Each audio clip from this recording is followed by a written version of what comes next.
ओम श्री दुर्गा देव्यै नमः। ओम श्री दुर्गा देव्यै नमः। ओम श्री दुर्गा देव्यै नमः। उठो वत्स, मैं प्रसन्न हुई तुम्हारी भक्ति से।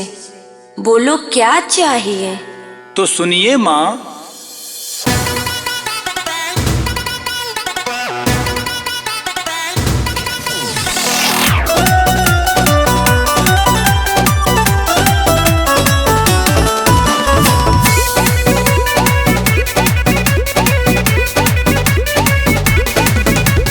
देना है तो दे मैया, विनय करूँ कर जोर। ज्यादा मुझको ना चाहिए, अर्ज है इतनी मोर। देना है तो दे मैया, विनय करूँ कर जोर। ज्यादा मुझको ना चाहिए, अर्ज है इतनी मोर। दे दे सहारा माँ, तुझको पुकारा। दे दे सहारा माँ, तुझको पुकारा। ना चाहिए कुछ और। तो क्या चाहिए बालक? दे दे 56 करोड़ मैया, 56 करोड़। दे दे 56 करोड़ मैया, 56 करोड़। दे दे 56 करोड़ मैया, 56 करोड़।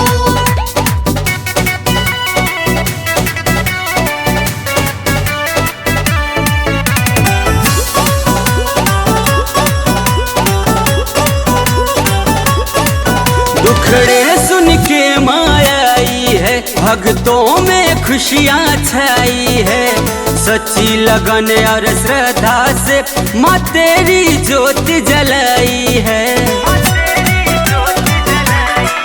दुखड़े सुन के माया आई है, भक्तों में खुशियाँ छाई है। सच्ची लगन और श्रद्धा से माँ तेरी ज्योत जलाई है। करना है तो कर मैया, नजर करम इस ओर। ज्यादा मुझको ना चाहिए, अर्ज है इतनी मोर। दे दे सहारा माँ, तुझको पुकारा। दे दे सहारा माँ, तुझको पुकारा। ना चाहिए कुछ और। कुछ कम ले ले बेटा। एकदम ना। दे दे 56 करोड़ मैया, 56 करोड़। दे दे 56 करोड़ मैया, 56 करोड़। दे दे 56 करोड़ मैया, 56 करोड़।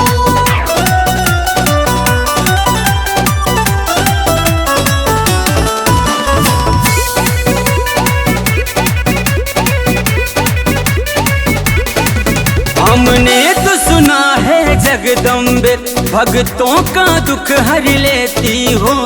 जब जब भक्त पुकारे माँ, तू मन वांछित फल देती हो। हमने तो सुना है जगदम्बे, भक्तों का दुख हर लेती हो। जब जब भक्त पुकारे माँ, तू मन वांछित फल देती हो। पवन खेसारी के जैसा अजय कभी हो दौर। ज्यादा मुझको ना चाहिए, अर्ज है इतनी मोर। दे दे सहारा माँ, तुझको पुकारा। दे दे सहारा माँ, तुझको पुकारा। ना चाहिए कुछ और। जाओ बेटा, हो गया तेरा काम। जय माता दी। दे दे 56 करोड़ मैया, 56 करोड़। दे दे